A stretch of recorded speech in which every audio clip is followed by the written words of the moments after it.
L'une tisse des récits où l'humain, devenu hybride, cherche à survivre dans un monde submergé.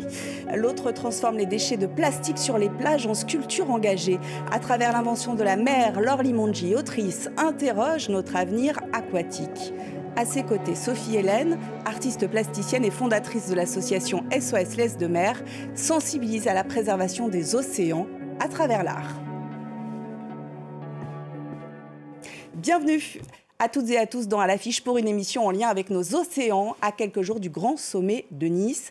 Et bonjour Laure Limongi. Bonjour. Bonjour Sophie Hélène. Vous travaillez toutes les deux avec l'océan comme matière première, symbolique ou tangible. Quel est votre premier souvenir, votre première mémoire liée à la mer ? Alors moi, mon premier souvenir, c'est une mer méditerranéenne. Je plonge les mains dans le sable, je suis toute petite, et j'attrape des palourdes. Et vous, Laure ? Alors, on va rester en Méditerranée, en Corse, où j'ai toujours vu la mer, mais je pense que l'un des premiers, c'est vraiment d'être tout au bord, de voir le ressac et les petits animaux, notamment les tout petits crabes qui se déplacent, et d'être fasciné par ce mouvement perpétuel.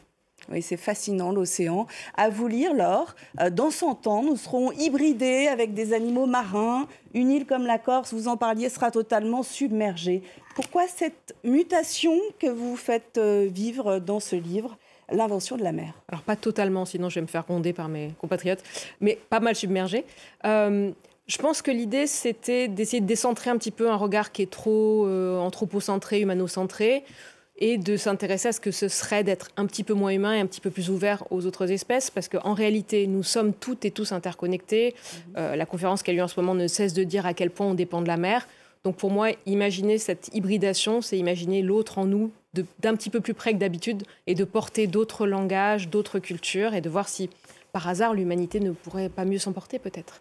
Alors qu'on parle d'habiter sur Mars. Dans votre récit, c'est l'océan qui est le berceau d'un renouveau possible. Pourquoi l'océan ? En fait, c'est drôle qu'on n'arrête pas d'essayer d'aller de plus en plus loin vers l'espace, alors qu'on connaît aussi mal ce qu'il y a juste autour de nous et sous nos pieds ou tout près. L'océan est très mal connu. Alors, ça a quelques avantages et beaucoup d'inconvénients. Les avantages, c'est qu'on ne détruit pas complètement tout parce qu'on a du mal à y aller, c'est déjà pas mal. Les inconvénients, c'est que par contre, il s'y passe des choses terribles, notamment dans le domaine de la surpêche ou de la pollution, et que le grand public n'est pas au courant, et devrait l'être. Et peut-être que c'est un peu... Enfin, le but de mon livre est avant tout littéraire, mais il y a aussi l'idée de partager cette passion, cet amour, cette sensibilité que j'ai pour l'océan, et de dire qu'en portant notre regard et notre sensibilité et notre imagination vers les océans, on peut mieux les protéger et mieux comprendre à quel point nous sommes interdépendants. Et de l'imagination, il y en a dans votre livre. Sophie Hélène, vous vivez à Cailleuse-sur-Mer, dans la baie de Somme, c'est dans le nord de la France. Vous ramassez sur les plages des déchets plastiques à la main pour en faire des créations engagées et poétiques. On va voir quelques-unes de vos créations s'afficher, notamment des cubes, des méduses de mer. Parlez-nous de votre travail. Alors les méduses que l'on voit là, c'est un travail collectif qui est mené dans le cadre d'ateliers de médiation que je mets en place à travers l'association que j'ai créée qui s'appelle SOS Laisse de Mer, où les gens sont invités à s'interroger en fait sur toutes ces pollutions littorales que l'on retrouve massivement alors sur la plage de la baie de Somme, mais aussi évidemment sur les plages du monde entier. La laisse de mer, elle a cet intérêt, alors déjà de rassembler en fait tout ce qui flottait à la surface de l'eau, mais aussi de raconter le chemin le plus long du monde. Et là, dans ce travail qu'on appelle Méduse, on va assembler les fonds de bouteilles d'eau, on va interroger nos consommations individuelles, qui sont vite des quantités énormes et dont on n'a pas forcément conscience. Donc on va faire des collectes, assembler, installer les pièces qui sont fabriquées dans le paysage pour interroger notre empreinte sur l'environnement. Alors la laisse de mer, juste pour nos téléspectateurs, c'est ce petit dépôt laissé par la mer quand elle se retire. Et c'est à partir de ce matériau-là que vous travaillez. Qu'est-ce que vous retrouvez à l'intérieur ? Alors, la laisse de mer, c'est tout simplement ce que laisse la mer à marée haute sur le haut de plage. Et on va trouver donc naturellement des algues, des animaux morts, des coquillages. Mais on va aussi trouver tous les stigmates de nos consommations. Donc on va trouver des déchets. On va trouver... alors moi, je trouve beaucoup de cartouches de fusil, des déchets de filets de pêche. Mais beaucoup plus largement, on retrouve en fait tout. puisqu'on va même retrouver du matériel de pêche qui arrive de la côte est des États-Unis et qui est estampillé Houston, Texas, par exemple. On va trouver aussi tout ce qui va arriver avec les cours d'eau, puisqu'avec le jeu des bassins versants, finalement, quelque chose qui aura été jeté assez loin dans les territoires va pouvoir se retrouver sur notre plage ou sur une plage à l'autre bout du monde, puisqu'on connaît le travail de Chris Jordan, par exemple, qui a photographié des animaux morts à Hawaï, sur les îlots d'Hawaï. Et finalement, quand on regarde les déchets qui sont à l'intérieur des corps de ces animaux, on trouve exactement les mêmes déchets sur nos plages.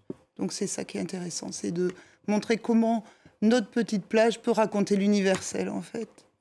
Raconter l'universel, c'est aussi quelque part ce que vous essayez de faire, en imaginant notre avenir, Laure Limongi. Votre travail d'écriture se lit aussi comme un chant, comme un poème. Il y a un énorme travail sur la forme. Moi, j'y ai vu quelque chose d'un texte paysage. Qu'est-ce que vous aimeriez toucher chez vos lecteurs ? C'est l'émotion que vous recherchez, mais pas que.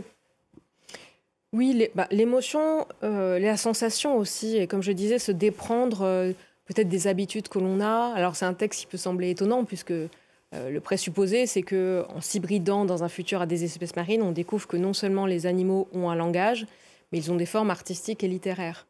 Et donc c'est aussi une façon de considérer autrement tout ce qui est autour de nous, de se dire d'un coup, tiens, peut-être que le pigeon est en train de raconter, de faire une balade, une sérénade à tel et tel, de se dire que tout ce qu'il y a autour de nous bruisse de sensations, de sensibilité, et de voir notre monde effectivement autrement à travers ces différentes voix, ces différentes sensibilités, qui forcément n'ont pas du tout le même regard sur les choses que nous. D'où le fait que pour écrire ce texte, je suis passée, on en parlait tout à l'heure, souvent par le dessin, essayer de voir comment ces autres corps envisagent cette nature qui nous est commune et la voient autrement.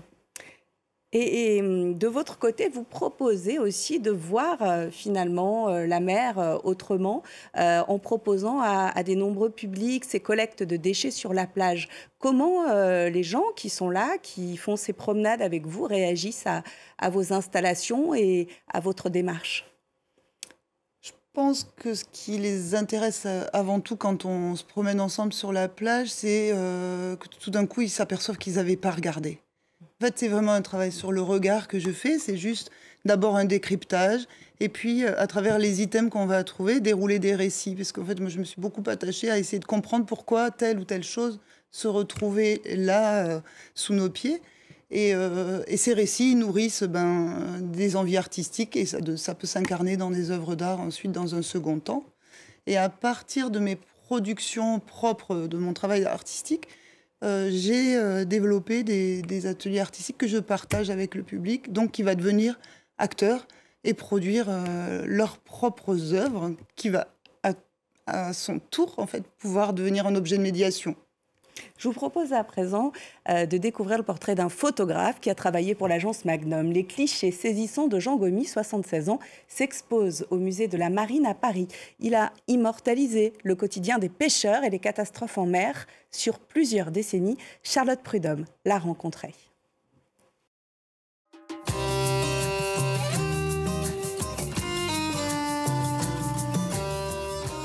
Il a bourlingué sur presque toutes les mers et océans de la planète. Jean Gomis a suivi le travail des pêcheurs, des femmes qui s'occupent du poisson à terre. Il a photographié des tempêtes en mer, comme des expéditions au pôle.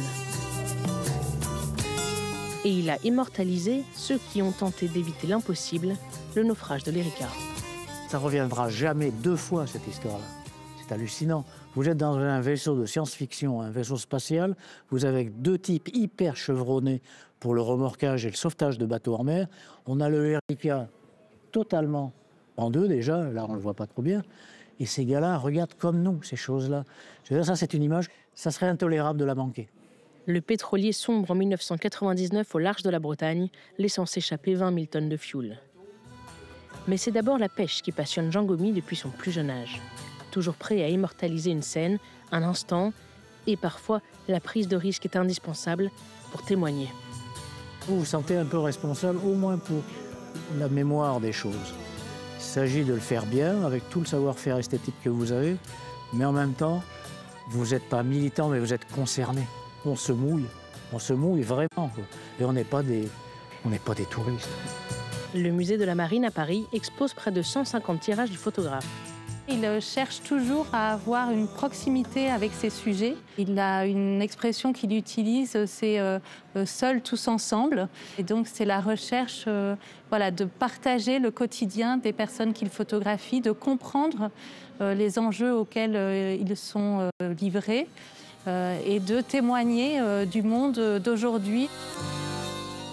Par la force de ces images, le travail de Jean Gomis permet de mieux comprendre les enjeux liés aux océans. Avec ce même objectif, le musée de la Marine propose une autre exposition, historique, la pêche au-delà des clichés. Et c'est ainsi que se termine cette émission. Sophie Hélène, Laure Limongi, merci à toutes les deux d'être venues sur le plateau de À l'affiche. On se quitte avec le documentaire de l'un des plus grands naturalistes au monde, David Attenborough. Son message est clair, si nous sauvons la mer, nous sauverons notre monde. À très vite sur France 24, l'info continue. After living for nearly 100 years on this planet, I now understand the most important place on Earth is not on land, but at sea. Through the course of my life, we have been on a voyage of ocean discovery. Only now are we understanding what it means for the future of our world. What we have found could change everything. For once you've truly seen the sea, you'll never look at Earth in the same way again.